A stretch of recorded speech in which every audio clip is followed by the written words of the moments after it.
Jedno pismo poslala sam majci, ovo drugo pišem tebi, oče,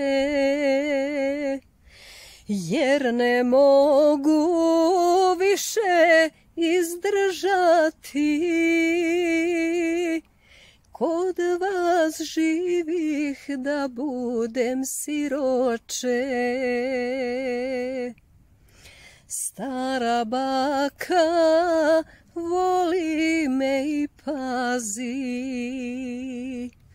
i sve moje ispunjava želje, ali niko na svijetu ne može da zameni djeci roditelje.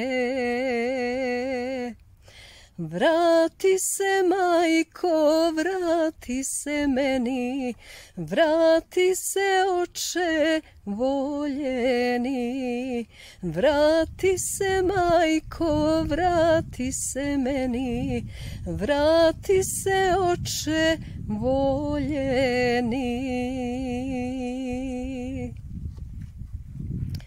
Da, eto, ova pjesma nosi jednu veliku poruku, znači da se ljudi ne rastaju zbog sitnica kada imaju djecu, da treba preko nekih stvari i preći i ukoliko i dođe do toga da moraju da se raziđu, da se to ne zbiva preko dječjih leđa, nego da djeca to ne osjete, da roditelji ostanu prijatelji međusobni koliko se to može i da zajednički o djetetu brinu, a ne da se svađaju i da dijete preživljava to. Tako da eto, i kad ga ostavite kod svojih roditelja, to dijete ili od familije da ga neko čuva i pazi, znači nije to isto, jer svako dijete treba oca i majku. Eto, dragi moji, ja se nadam da vam se svidjela ova moja izvedba. Ostajte mi dobro i zdravo do sljedećeg slušanja. Ponegdje sam možda upotrijebila i ekavicu, ja se izvinjavam, pjesma je na ekavskom, ali eto, ja sam živjela uzduž i poprijeko, pa onda miješam to, jer šta da se radi. Mislim da to ipak nije strašno, jer nije važno da li se pjeva ili se peva.